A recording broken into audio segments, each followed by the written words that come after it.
Les gens fortunés font généralement un testament pour répartir à leurs enfants des biens matériels. Mais qu'a fait le Padre Pio, lui qui ne possédait rien? A-t-il même fait un testament? Aujourd'hui, nous allons voir le testament spirituel du Padre Pio.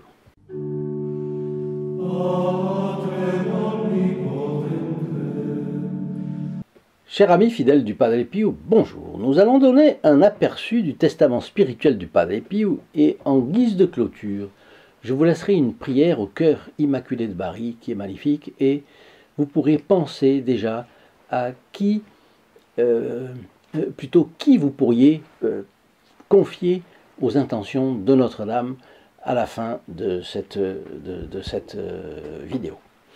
Donc le Père Iazenzaniero nous raconte ceci. Soulignons ce qui nous semble être le testament du Padre Pio. Ce sont des lettres, et voilà le Padre Pio qui dit dans une de ses dernières lettres, je pense. Dans mon action sacerdotale, je n'ai eu qu'un seul modèle, un seul point de référence, Notre-Dame. Et je crois que je ne pouvais pas agir autrement. Je ne pouvais pas trahir ma mère. Comme un instrument docile entre les mains de Notre-Dame, j'ai voulu toute ma vie purifier les âmes. Je voulais les parer de bonnes intentions, tant en absolvant, dans la confession, qu'en refusant l'absolution à la confession. Je voudrais donc m'envoler au ciel à l'appel de la Sainte Vierge, et je voudrais que mes filles spirituelles, mes fils et mes filles bien sûr, autrefois on parlait comme ça, s'y envolent de même, sans plus d'obstacles et sans autre référence. Et pour la prière, tout comme j'ai essayé de garder les yeux dans les yeux de la Mère Céleste, je voudrais que mes filles spirituelles fassent de même.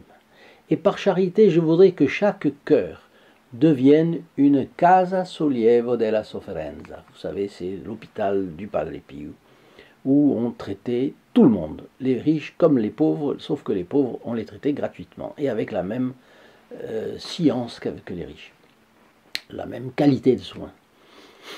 Donc, je voudrais que tout le monde, tous les cœurs de mes filles spirituelles soient un Casa Sollievo della Sofferenza, maison de soulagement des souffrances, où la Vierge soit la maîtresse absolue et exclusive.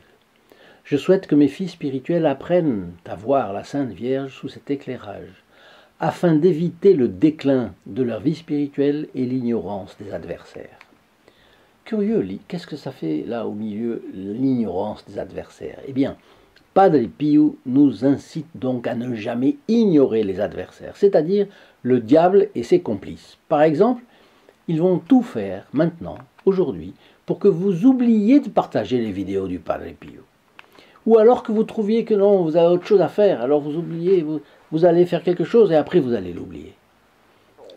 Quand on veut partager, on le fait tout de suite. Et pas cette vidéo aussi, mais d'autres, choisissez. Et que vous oubliez aussi le bien que vous pouvez faire aux âmes en les faisant bénéficier des mérites d'une sainte messe. Oui, qu'est-ce que c'est que la sainte messe? Le renouvellement non sanglant du sacrifice sanglant, du chemin de croix, du calvaire et de la croix. C'est-à-dire là où notre Seigneur Jésus-Christ nous a rachetés. Le salut du genre humain s'est accompli là. Là, nous avons été sauvés de l'enfer. Et là, notre Seigneur Jésus-Christ nous a acquis les grâces que nous recevrons jusqu'à notre mort. Mais arriver à bon port ne se fait pas sans effort de l'équipage. Ni sur le plan personnel, ni sur le plan collectif. D'ailleurs, ainsi dans la chaîne sur les pas du Padre Pio où nous travaillons, l'équipage est convaincu et il est solidaire.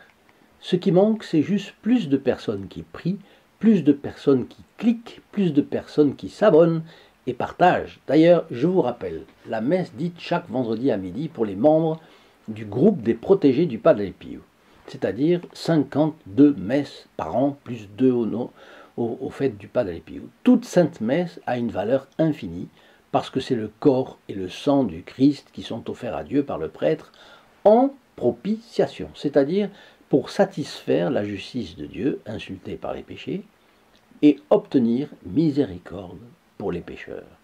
Je vous propose d'en profiter et de vous rendre sur le lien ci-dessous, st-padre-pio.fr, dans la description de cette vidéo. Le Padre Pio continue. Il suffit d'avoir une dévotion précise et décidée envers Notre-Dame.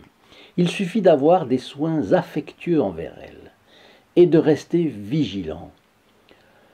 Enfin, d'être passionné pour elle, d'être enclin au bien, attentif à ne pas se laisser entraîner dans les mauvaises voies de ceux qui méprisent les choses humbles. Si mes filles spirituelles sont convaincus de cette foi et de cette dévotion envers notre très sainte mère, j'estimerai ne pas avoir travaillé en vain en ce monde, et dès ma mort, je reposerai en paix. À son tour, le père Yazenzanilo, qui a trouvé ces textes, ajoute « Après avoir relu ces dernières dispositions du Padre Pio, tellement chargées de sens, il faut garder présent à l'esprit son affirmation qui va jusqu'à nous obliger, à cause de sa volonté clairement exprimée. Car le saint Padre Pio a confié au père Pellegrino, qui l'a accompagné jusqu'au bout. Ceux qui semblent être mes filles spirituelles, en vérité, lui appartiennent à elle, à Notre-Dame. Sous cet éclairage, il serait absurde de déclarer avoir de la dévotion pour le Padre Pio ou se dire ses enfants spirituels sans aimer ni honorer Notre-Dame comme il nous en a montré l'exemple. Je vous laisse maintenant la prière au cœur immaculé de Marie, extraite du dévotionnaire Manado Christan. Ô cœur sacré et immaculé de Marie, source de l'humanité de Jésus, paré de toutes les grâces, prérogatives et excellences qui convenaient à la demeure de Dieu lui-même. Ô cœur très riche et trône du Très-Haut, par l'intercession duquel Dieu accorde toutes les grâces aux hommes. Ô cœur très précieux, tabernacle de la divinité et centre du véritable amour envers Dieu et les hommes. Ô cœur très doux, victime de la douleur pour les souffrances de Jésus et les péchés des hommes. Je me présente ici, et en toute confiance, je m'approche de ce trône de grâce et de miséricorde. Ô cœur généreux et compatissant de Marie, mère de Jésus et aussi la mienne, je me présente devant vous, espérant que vous m'obtiendrez le pardon de mes péchés, la persévérance finale et toutes les grâces dont vous savez que j'ai besoin pour servir Dieu et vous servir en toute fidélité et amour. Je vous implore aussi pour la conversion des pécheurs. Ayez pitié de leur triste état. Ô Notre-Dame, éclairez-les de la lumière qui est votre Fils. Obtenez-leur la grâce d'une vraie contrition de leurs péchés et allumez dans leur poitrine le feu d'une vraie charité. Ces grâces et d'autres, dont vous savez que j'ai besoin, je les attends de votre affection maternelle avec une telle confiance que je les tiens pour acquises, puisque vous êtes le refuge des pécheurs, la santé des malades, la consolatrice des affligés, le secours des chrétiens et la mère de la divine grâce.